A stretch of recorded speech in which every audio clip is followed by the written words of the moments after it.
Amrit noni pain oil, ನೋವಿಗೆ ವಿರಾಮ, ದೇಹಕ್ಕೆ ಆರಾಮ. ಆ ಜನತಾ ಪರಿವಾರದಲ್ಲಿ ಈಗೆಲ್ಲ ಹೋಯಿತು. ಹಾಗೊಂದು ಭಾರಿ ಪ್ರೀತಿ ವಾತ್ಸಲ್ಯತ್ತು. ಶಂಕರಿಂದಾಗಿ ನಾನು ಇವರಿಗೆ ದೇವೇಗೌಡರಿಗೆ ಹತ್ತಿರ ಆದೆ. ಆದರೆ ರಾಮಕೃಷ್ಣ ಹೆಗ್ಡೆ ಹತ್ರ ಚೆನ್ನಾಗಿದ್ದೆ ನಾನು. ಹೌದು. ಯಾಕಂದ್ರೆ ನನ್ನದೊಂದು ಬಂದ ಮೇಲೆ ನಾನೊಂದು ಫಸ್ಟ್ ಫಿಯೇಟ್ ಕಾರ್ ಇತ್ತು, ಒಂದು ಮಾರುತಿ 800 ತಗೊಂಡಿದ್ದೆ. ನನಗೆ ನನ್ನ ಬದಿಯದಲ್ಲಿ ನಮ್ಮ ರಘುಪತಿ, ಹಾಗೆ ಎಜುಕೇಷನ್ ಮಿನಿಸ್ಟರ್ ಅವರು ಕೂತ್ಕೊಳ್ಳೋರು, ಮಿನಿಸ್ಟರ್ ಮತ್ತೆ ಆದವರು. ಹಿಂದ್ಗಡೆ ರಮೇಶ್ ಕುಮಾರ್ BA ಮೊಯ್ದೀನ್ ಅಂತ ಇದ್ದರು. ನಾನು ಡ್ರೈವ್ ಮಾಡ್ಕೊಂಡು ಹೋಗಿ ಹೆಗ್ಡೆಯವರ ಮನೆಗೆ ಹೋಗ್ತಿದ್ದೆ. ನಾವು ಅಲ್ಲಿ ನಾನಂದರೆ ನನ್ನ ಹುಡುಗ ಆಗ ಅದಾಗುತ್ತೆ. ನನ್ನ ಕಾರ್ ತಗೊಂಡು ಹೋಗೋದು, ಮತ್ತು ನಾವು ಅಲ್ಲಿಂದ ಊಟ ಗೇಟಾಗಿ ಹೋಗೋದು, ಇದೊಂದು ಅಭ್ಯಾಸ ಇತ್ತು ರಮೇಶ್ ಕುಮಾರ್ ಜೊತೆ. ಆ ರಮೇಶ್ ಕುಮಾರ್ ಅವರಿಗೆ ಇವತ್ತಿಗೂ ಅದನ್ನೊಂದು ಸಲ ನಮಗೆ ಸಿಗುವಾಗ ವ್ಯಕ್ತಪಡಿಸ್ತಾರೆ ಅವರು. ಅದಾದಮೇಲೆ ದೇವೇಗೌಡರ ಸಂಪರ್ಕ ಸಿದ್ದರಾಮಯ್ಯ BL ಶಂಕರಿಂದ ಬಂತು ನನಗೆ. ನನ್ನ ಮನಸ್ಸಲ್ಲಿ ಒಂದು ಭಾವನೆ ಏನಿತ್ತಂದರೆ, ಜನತಾ ಪಾರ್ಟಿ ಅಧಿಕಾರಕ್ಕೆ ಬರಲಿಕ್ಕೆ ಆಗ ಸಂದರ್ಭದಲ್ಲಿ ಬಂಗಾರಪ್ಪನವರು ಕ್ರಾಂತಿರಂಗ, ದೇವೇಗೌಡರು ಜನತಾ ಪಕ್ಷ, ಕರೆಕ್ಟ್. ಒಂದು ಬೊಮ್ಮಾಯಿಯವರು, SR ಬೊಮ್ಮಾಯಿಯವರು, ಅವ್ರ ಹತ್ರ ಜನ ಜಾಸ್ತಿ ಇಲ್ಲದು. ಜಾಸ್ತಿ ಆ ಪಕ್ಷ ಅಧಿಕಾರ ತರುವಲ್ಲಿ ಕೆಲಸ ಮಾಡಿದ್ರಿಂದ ದೇವೇಗೌಡರು ಮತ್ತು ಬಂಗಾರಪ್ಪನವರು. ಒಂದು ಹಂತದಲ್ಲಿ ತಮ್ಗೆ ಗೊತ್ತಿರ್ಬೋದು, ನಾವಿಲ್ಲಿ ಇರಲಿಲ್ಲ ಆಗಲ್ಲಿ.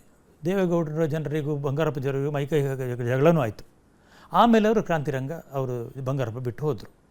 ಸೊ ಆ ಕ್ರಾಂತಿರಂಗದ ಬಂದವರು ಆಗ ಭಾಳ ಜನ ಇದ್ದರು. ಈ ರಘುಪತಿಯವರಾಗಲಿ, ಜೀವರಾಜರಾಗಲಿ, ಜಾಲಪ್ಪನವರಾಗಲಿ, ಬಸವಣ್ಣಪ್ಪ, ಎಲ್ಲ ಕ್ರಾಂತಿರಂಗದ, ವೀರಣ್ಣ ಅಂತ ಉಗ್ರಪ್ಪನವರ ಮಾವ, ಅವರೆಲ್ಲ ಕ್ರಾಂತಿರಂಗದವರು.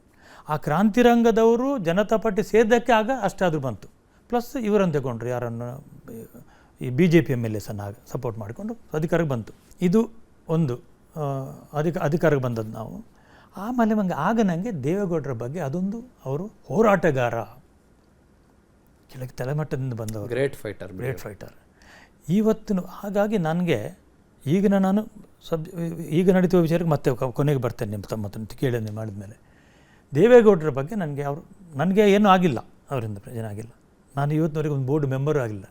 ನಾನು ಆಲ್ ಇಂಡಿಯಾ ಜನರಲ್ ಸೆಕ್ರೆಟರಿ ಆಗಿದ್ದೆ. VP ಸಿಂಗ್ ಅವ್ರ ಹೇಳಿದೆ, VP ಸಿಂಗ್ ಅವರೊಟ್ಟಿಗೆ ನಾನು ಆಲ್ ಇಂಡಿಯಾ ಜನರಲ್ ಸೆಕ್ರೆಟರಿ ಆಗಿದ್ದೆ. ಭಾಳ ಪ್ರೀತಿ ನನ್ನ ಮೇಲೆ ಅವರಿಗೆ. ನಾನೇ ಡ್ರೈವ್ ಮಾಡಿಕೊಂಡು ಅವರನ್ನು ಇಲ್ಲಿ ಬಂದಾಗ ಅಶೋಕ್ ಹೋಟ್ಲ್ ಇರ್ತಿದ್ರು, ಅವ್ರನ್ನ ಕರ್ಕೊಂಡು ಹೋಗಿದ್ದೆ. ಮಂಗಳೂರು ಕರ್ಕೊಂಡು ಹೋಗಿದ್ದೇನೆ. ಮಂಗಳೂರಲ್ಲಿ ದೊಡ್ಡ ಫಂಕ್ಷನ್ ಮಾಡಿಸಿದ್ದೆ. ದೇವೇಗೌಡರು ಎಕ್ಸ್-ಪ್ರೈಮ್ ಮಿನಿಸ್ಟರ್, ಅವರು ಎಕ್ಸ್-ಪ್ರೈಮ್ ಮಿನಿಸ್ಟರ್ ಆಗಿ ಫಂಕ್ಷನ್ ನಾವು ಭಾಳ ಜನ ಸೇರಿಸಿದ್ದೆವು, ಭಾಳ ಕಷ್ಟಪಟ್ಟಿದ್ದೇವೆ. ಸಿದ್ದರಾಮಯ್ಯರು ಅಧ್ಯಕ್ಷರಾಗಿರುವಾಗಿದ್ದು. ಬೊಮ್ಮಾಯಿಯವರು ನಮ್ಮ ಈ ಬೊಮ್ಮಾಯಿರ SR ಬೊಮ್ಮಾಯಿಯವರ ಮಗ, ನಮ್ಮ ಬಸವರಾಜ ಬೊಮ್ಮಾಯಿ ಆಗ ನಮ್ಮ ಸೆಕ್ರೆಟರಿ ಜನರಲ್. ಓಕೆ. ಆ ಸಂದರ್ಭದಲ್ಲಿ ಅವ್ರು ಕರ್ಕೊಂಡು ಹೋಗಿ ಎಲ್ಲ ಬರ್ತಿದ್ದೇವೆ ನಾವು. ಈಗಲೂ ಇದೆ. ಹಾಗೆ ನಿಮ್ಮ ಹತ್ರ ವಿಚಾರ ಹೇಳಬೇಕಂತಾದರೆ ಬಸವರಾಜ ಬೊಮ್ಮಾಯಿ ರಾಜಕೀಯದಲ್ಲಿ ಇರಲಿಲ್ಲ, ಕುಮಾರಸ್ವಾಮಿಯವರು ಇರಲಿಲ್ಲ ನಾವಿರುವಾಗ. ಅವರೆಲ್ಲ ರೇವಣ್ಣ ಇದ್ದರು. ರೇವಣ್ಣ ಜಿಲ್ಲಾ ಪರಿಷತ್ ಅಧ್ಯಕ್ಷ ಹಾಸನಾಗಿದ್ದರು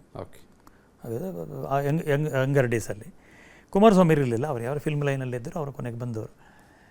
ಇದು ದೇವೇಗೌಡರ ಮೇಲೆ ನನಗೊಂದು ಆ ಒಂದು ಭಾವನೆ ಇದ್ದಲ್ಲ, ಫೈಟ್ ಮಾಡ್ಕೊಂಡು ಬಂದವರು ಎಂಬುದಿತ್ತು. ಅದು ಆ ಸಂದರ್ಭದಲ್ಲಿ ಚಂದ್ರಶೇಖರ್, ಮಧುದಂಡ ಇವರೆಲ್ಲ ಸೇರಿಬಿಟ್ಟು ರಾಮಕೃಷ್ಣ ಹೆಗ್ಡೆ ಅಂತಂದು ಅವ್ರನ್ನ ಚೀಫ್ ಮಿನಿಸ್ಟರ್ ಮಾಡಿದ್ರೆ ಒಳ್ಳೆ ಹೆಸರು ಬಂತು. ಅಂಥ ಮಂತ್ರಿಮಂಡಲ ಇವತ್ತು ನೀವು BJPಯಲ್ಲಿ ನೋಡ್ಬೋದು, ಯಾವ ಪಕ್ಷದಲ್ಲಿ ನೋಡ್ಬೋದು. ಇರುವುದು ಯಾರಂತಿದೆ, ಆ ಜನತಾದ ರಾಮಕೃಷ್ಣ ಹೆಗ್ಡೆಯವರ ಮಂತ್ರಿಮಂಡಲದಿದ್ದ ಮಂತ್ರಿಗಳು, ಲೀಡರ್ಗಳೇ ಇವತ್ತು ಎರಡು ಪಕ್ಷದಲ್ಲಿ. ನಾವು ಸಲಹಿದ ಕೈಗಳು ನಮ್ಮ ನೋವಿಗೆ ಸ್ಪಂದಿಸಿದಾಗ ಆಗುವ ಸಂತೋಷ. ಅಮೃತ್ ನೋನಿ ಪೇನ್ ಆಯಿಲ್, ನೋವಿಗೆ ವಿರಾಮ, ದೇಹಕ್ಕೆ ಆರಾಮ. ಎಲ್ಲ ಸ್ಟಾಲ್ವಾರ್ಡ್ಸ್. ರಮೇಶ್ ಜನಿಗೆ ಎಕ್ಸೈಸ್ ಮಿನಿಸ್ಟರ್, ಸರ್ನಾಯಕ್ ಆ ದೇಶದಲ್ಲಿ EB ಅದು ಹೇಳಲಿಕ್ಕಿಲ್ಲ. ಬಸವರಾಜ ಬೊಮ್ಮಾಯಿಯವರು, ನಮ್ಮ ಇದು ಸೋಮಣ್ಣ, ಎಲ್ಲ ಮೆಜಾರಿಟಿ ಇದ್ದವರು. ಹಾಗೆ ನಮ್ಮ ಕಾರಜೋಳವರು, ಗೋವಿಂದ ಕಾರಜೋಳವರು ಇದ್ದವರೆಲ್ಲ ಈ ಇದ್ದರು. ರಾಚಯ್ಯನವರು ನಮ್ಮ ಇದರಲ್ಲಿ ರಾಚಯ್ಯನವರು ಪ್ರೆಸಿಡೆಂಟ್ ಆಗಿದ್ದರು. ಇದು ನನಗೆ ರಾಚಯ್ಯನವ್ರಿಗೆ ಹಾಕ್ತಾರೆ ಅಂದರೆ ರಾಮಣ್ಣಗೆ ಭಾಳ ಹತ್ತಿರ ಅವರು, ನನ್ನ ಗುರುಗಳು. ಅವರಿಂದಾಗಿ ರಾಚಯ್ಯನವರು ಆ ಒಂದು ಇದಿತ್ತಲ್ಲ ಅವರಿಂದ, ಆ ರಾಚಯ್ಯನವ್ರದ್ದಿತ್ತು ಒಂದು ಅವರೊಂದು ಯೋಗ್ಯತೆ, ಅದೆಲ್ಲ ಹೇಳಿಕ್ಕೆ ಸಾಧ್ಯ. ಆ ಥರದ ಒಂದು ಅದು ಕಮಿಟೆಡ್ ಒಂದು ಇಲ್ಲ. ಆಮೇಲೆ ಈ BA ಮೊಯ್ದೀನ್ ಎಲ್ಲ ಬಂದು ಸೇರಿದರು ಪಕ್ಷಕ್ಕೆ. ಅವ್ರು ಜನರಲ್ ಸೆಕ್ರೆಟರಿ ಆದರು. ಅವರು ಅಷ್ಟೊಳಗೆ ಇರಲಿಲ್ಲ.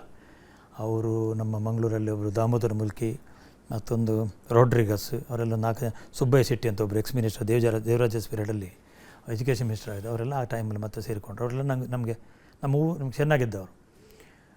ಈ ಡೇಸಿಂದ ನಾನು ಇದನ್ನು ನೋಡ್ತಾ ಇದ್ದೇನೆ. ಬಟ್ ನನಗೆ ದೇವೇಗೌಡರ ಬಗ್ಗೆ ಅಂದರೆ ಒಂದೇ ಒಂದು ಭಾವನೆ ಇದ್ದದ್ದು, ಹೋರಾಟಗಾರ, ಹೋರಾಟ ಮಾಡ್ಕೊಂಡು ಬಂದವರು ಅಂತ. ಅವರ ಬಗ್ಗೆ ಸ್ವಲ್ಪ ಎಕ್ಸ್ಟ್ರಾ ಕಾಳಜಿ ಇತ್ತು ನನಗೆ. ಅವರು ಮುಖ್ಯಮಂತ್ರಿ ಆಗಿದ್ದನ್ನು ಕೂಡ ತಾವು ನೋಡಿದ್ರಿ, ಅದಾದಮೇಲೆ ಪ್ರಧಾನಮಂತ್ರಿ ಆಗಿದ್ದನ್ನು ಕೂಡ ತಾವು ನೋಡಿದ್ರಿ. ನಾನು ಅದಕ್ಕಿಂತ ಮೊದಲು ತಮಗೆ ಹೇಳಿಕೆ ಬಯಸ್ತೇನೆ. SR ಬೊಮ್ಮಾಯಿಯವರು ದೊಡ್ಡ ಬೊಮ್ಮಾಯಿಯವರು. ಎಂದು ಏನಾಯಿತು, ಒಂದು ದಿವಸ ದೇವೇಗೌಡರ ಮನೇಲಿದ್ದೇವೆ ನಾವು. ಆಗ ಅವರು PW ಮಿನಿಸ್ಟರ್ ಆಗಿ ಪಕ್ಷ ಬಿದ್ದೋಯ್ತು, ಅವ್ರು ಬಿಟ್ಟಿರಲಿಲ್ಲ, ಮನೆ ಬಿಟ್ಟಿರಲಿಲ್ಲ.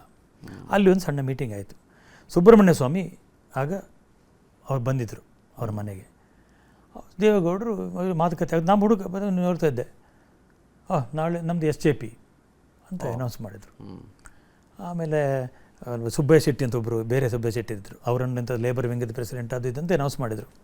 ನಾನು ಮೆತ್ತಗೆ ಅವರಿಗೆ ಬಂದು ಶಂಕರ್ ಹತ್ರ ಹೇಳಿದೆ, ಸರ್ ನಾನು ಪಕ್ಷ ಹೊಡಿಯೋದಕ್ಕೊಂದಿಲ್ಲ, ನಾನು ಅಲ್ಲಿ ಇರ್ತೇನೆ, ಮತ್ತೆ ಯಾವಾಗ ದೇವೇಗೌಡರು ಬರ್ತಾರ ಆಗ ನಾನು ಅವರ ಜೊತೆ ಬರ್ತೇನೆ ಅಂತ ಹೇಳಿದೆ. ಮತ್ತು ನಾನು ಬಂದು ನಾವು SI ಬೊಮ್ಮಾಯಿಯವ್ರ ಹತ್ರ ನಾನು ಸ್ವಲ್ಪ ಹತ್ತಿರ ಇದ್ದೆ, ಭಾಳ ನನ್ನ ಮೇಲೆ ಪ್ರೀತಿ ಇತ್ತು ಅವರಿಗೆ, ದೊಡ್ಡ ಬೊಮ್ಮಾಯಿಯವರಿಗೆ. ಹಾಗೆ ಅವರು ಪ್ರೆಸಿಡೆಂಟ್ ಆದರು, ಸ್ಟೇಟ್ ಪ್ರೆಸಿಡೆಂಟ್ ಆದರು, ಮತ್ತೊಂದು ಸಂದರ್ಭದಲ್ಲಿ ಆಲ್ ಇಂಡಿಯಾ ಪ್ರೆಸಿಡೆಂಟ್ ಆದರು. ಅವರು JH ಪಟೇಲ್ ಇಲ್ಲಿ ಪ್ರೆಸಿಡೆಂಟ್ ಆದರು. ಆಗ JH ಪಟೇಲ್ ಪ್ರೆಸಿಡೆಂಟ್ ಇರುವಾಗ ಅವರು ನನಗೆ ಭಾಳ ಹತ್ತಿರ. ನನ್ನ ಕಾರಲ್ಲಿ ಅವ್ರನ್ನ ಕರ್ಕೊಂಡು ಹೋಗೋದು ನಾವು ಪಾರ್ಟಿ ಆಫೀಸಿಗೆ. ಜೀವರಾಜ್ ಆಳ್ವರು, ಡಾಕ್ಟರ್ ಜೀವರಾಜ್ ಆಳ್ವ, ದೇಶಪಾಂಡೆ, ಸಿಂಧ್ಯಾ, ಸಿದ್ದರಾಮಯ್ಯನವರು ಎಲ್ಲ ಒಂದೇ ದಿವಸ ಒಂದು ಮೀಟಿಂಗ್ ಆಗ್ತಾಯಿತ್ತು. ಆಗ ಜೀವರಾಜ್ ಆಳ್ವಾಗ ನನಗೆ ಒಂದು ಜಗಳ ಆಯಿತು. ಸ್ವಲ್ಪ ಹೆಂಗೆ ಬೆಡ್ಡ ಜೋರಿದ್ದೇವೆ ನಾವು. ಯಾರು ವೇರಿಸಿ ಅಂತ ನಮ್ಮ ಪ್ರೆಸಿಡೆಂಟ್ ಇದ್ದರು. ಅದಕ್ಕಿಂತ ಮುಂಚೆ ನಾನು ಉಗ್ರಪ್ಪರ ಪ್ರೆಸಿಡೆಂಟ್ ಆಗ ನಾನು ಸೆಕ್ರೆಟ್ರಿ ಯುವ ಜನತಾ ಪಾರ್ಟಿದು, ಯುವ ಜನತಾ ಪಾರ್ಟಿ ಅವ್ರು ಪ್ರೆಸಿಡೆಂಟ್ ಆಗಿದ್ದರು. ನಮ್ಮ ಚಂದ್ರಶೇಖರ್ ಅಂತ ಇದ್ದರು, PW ಮಿನಿಸ್ಟರ್ ಆಗಿದ್ದರು, ಅವ್ರು ಪ್ರೆಸಿಡೆಂಟ್ ಆಗಿದ್ದರು ಆ ಸಂದರ್ಭದಲ್ಲಿ. ಆಮೇಲೆ ಮಂಜುನಾಥ್, MP ಪ್ರಕಾಶ್ ಅವರೆಲ್ಲ ಮತ್ತೆ ಪ್ರೆಸಿಡೆಂಟ್ ಆಗಲು ಬೇರೆ ಬೇರೆ ಆಗ್ತಾ ಹೋಗಿದ್ರು. ಆ ಸಂದರ್ಭದಲ್ಲೆಲ್ಲ ನಾನು ಭಾಳ ಅದರಲ್ಲಿ ಇಂಟ್ರೆಸ್ಟ್ ಹೋಗಿ ನೋಡ್ತಾ ಜೊತೆಯಲ್ಲಿ ಇರ್ತಿದ್ದೆ. ಈ ಜೀವರಾಜ್ ಎಲ್ಲರೂ ನನಗೊಂದು ಸ್ವಲ್ಪ ಜಗಳ ಆಗಿಬಿಡ್ತು. ಈ ಹರೀಶನ ಸಪೋರ್ಟ್ ಮಾಡಲಿಕ್ಕೆ ಹೋದೆ ನಾನು. ಇದು ನಾನು ನಿಮಗೆ 2ನೇ ಅಂತ ಹೇಳಲಿಕ್ಕೆ ಬರ್ತಾಯಿದ್ದೇನೆ. ಆ ದಿನ ಎಲ್ಲ ನಾವು ಅದು ನೆಲದಲ್ಲಿ ಕೂತ್ಕೊಳ್ಳೋದು, ನಮ್ಮ ಇಲ್ಲಿ ನಮ್ಮ ಜನತಾ ಪಾರ್ಟಿ ಆಫೀಸ್ ಈಗ ಕಾಂಗ್ರೆಸ್ಸಲ್ಲಿದೆ. ಯಾವುದೊಂದು ವಿಚಾರಕ್ಕೆ ಹರೀಶಿಗೂ ಹರೀಶ್ ಜೀವರಾಜರ ಶಿಷ್ಯ, ಅವ್ರಿಗೆ ಚರ್ಚೆ ಆಯಿತು. ನಾನು ನನ್ನ ಅಧ್ಯಕ್ಷ ಹರೀಶ್, ಅವನು ಸಪೋರ್ಟ್ ಮಾಡ್ತಾ ಹೋದೆ. ಇನ್ನೊಬ್ಬ ಇದ್ದವ ಜೀವರಾಜ ಶಿಷ್ಯ, ಎಲ್ಲ ಇವನೇ ಮಾಡೋದು, ಏನು ಹೊರ ಕಳಿಸ್ಬೇಕು ಅಂತ ಹೇಳಿದ್ರು. ಜೀವರಾಜ್ ಹೇಳೋರು JH Patel you get out ಅಂತ ಹೇಳಿದರು ನನಗೆ.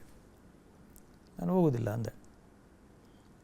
ಆಮೇಲೆ ನಾನು ಹೊರಬೇಕು, ನೀವು ಬರಬೇಕು ಅಂತ ಹೇಳಿದೆ. ಮೀಟಿಂಗ್ ನೀವು ಹೊರಗೆ ಬರಬೇಕು, ನೀವು ಇರಬಾರ್ದು ಅಂತ. JH ಪಟೇಲ್ ಹತ್ರ ಹೋಗಿ ಅವರು, ಸರ್ ನೋಡಿ ಅವನು, ನಾನು ಹೇಳಿದೆ ಸರ್ ಇದು ನಮ್ಮ ಯುವಜನತೆಲ್ಲ ಮೀಟಿಂಗ್, ನೀವು ಬಂದದ್ದು. ಆಮೇಲೆ ನಮ್ಮ ಇದು ಜಾಗ ಆಗ್ತದೆ, ನಾನು ಆ ಮೀಟಿಂಗ್ ಬರ್ಕಿಸ್ತಾಯಿತ್ತು. ಮತ್ತು ನಮಗೆ ಸ್ವಲ್ಪ ಅವರಿಗೆ ಜಗಳ ಅಂದರೆ ಜೋರದಾರ ಜಗಳನೇ ಆಯಿತು. ಇದನ್ನು ಸಿದ್ದರಾಮಯ್ಯವರು ನೋಡ್ತಾಯಿದ್ರು. ನಾನು ಸಿದ್ದರಾಮಯ್ಯನವರಿಗೂ ಆಳೂರು ಜೀವರಾಜ್ ಅವರಿಗೂ ಒಂದು ಅಷ್ಟಕ್ಕಷ್ಟೇ ಇತ್ತು. ಆಗ ಸಿದ್ದರಾಮಯ್ಯರನ್ನು ಸಪೋರ್ಟ್ ಮಾಡಲಿಲ್ಲ, ಯಾರು JH ಪಟೇಲ್ ಸಪೋರ್ಟ್ ಮಾಡಲಿಲ್ಲ ಅಂತ ವಾಪಸ್ ಬಂದು ಬೊಮ್ಮಾಯಿಯವ್ರ ಹತ್ರ ಹೇಳಿದ್ದೆ, ದೊಡ್ಡ ಬೊಮ್ಮಾಯಿಯವ್ರ ಹತ್ರ. ಸರ್ ನೋಡಿ ಇಲ್ಲಿ ಬಂದು ಹೀಗೆ ಹೇಳ್ತಾರೆ, ಅಲ್ಲಿ ನಮಗ್ಯಾರು ಸಪೋರ್ಟ್ ಮಾಡ್ತಾಯಿಲ್ಲ ಅಂತ. ಬೊಮ್ಮಾಯಿಯವರು ಫೋನ್ ಮಾಡಿ ಕರೆಸ್ಕೊಂಡ್ರು. ಆಗ ಲ್ಯಾಂಡ್ಲೈನ್, ಏನು ರೀ ನಮ್ಮ ಹುಡುಗ ಜಗಳ ಮಾಡಿ ನೀವು ಯಾರು ಸಪೋರ್ಟ್ ಮಾಡಿಲ್ಲ ಅಂತ. ಸಿದ್ದರಾಮಯ್ಯ ಸರ್ ಅವರು ಒಂದೇ ಜಾತಿಯವರು, ಸಂಬಂಧಿಕರೊಂದು, ನಾನು ಸುಮ್ಮನೆ ಆಗಿಲ್ಲ ಅಂತ ಹೇಳಿದೆ. ಆವತ್ತಿನಿಂದ ಸಿದ್ದರಾಮಯ್ಯರು ನಾವು ಸ್ವಲ್ಪ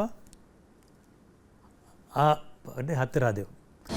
ಅನುಕ್ಷಣದ ಸುದ್ದಿಗಳಿಗಾಗಿ ವಿಸ್ತಾರ ನ್ಯೂಸ್ ಯೂಟ್ಯೂಬ್ ಚಾನೆಲ್ ಸಬ್ಸ್ಕ್ರೈಬ್ ಮಾಡಿ. ಹೊಸ ಸುದ್ದಿಗಳ ನೋಟಿಫಿಕೇಶನ್ಗಾಗಿ ಬೆಲ್ ಐಕಾನ್ ಕ್ಲಿಕ್ ಮಾಡಿ. ಲೇಟೆಸ್ಟ್ ಅಪ್ಡೇಟ್ಸ್ಗಾಗಿ www.vistaranews.com ವೆಬ್ಸೈಟ್ಗೆ ವಿಸಿಟ್ ಮಾಡಿ. ಅಂಗೈಯಲ್ಲೇ ಜಗತ್ತಿನ ಸುದ್ದಿ ತಿಳಿಯಲು ವಿಸ್ತಾರ ನ್ಯೂಸ್ ಕನ್ನಡ ಆಪ್ ಡೌನ್ಲೋಡ್ ಮಾಡಿ.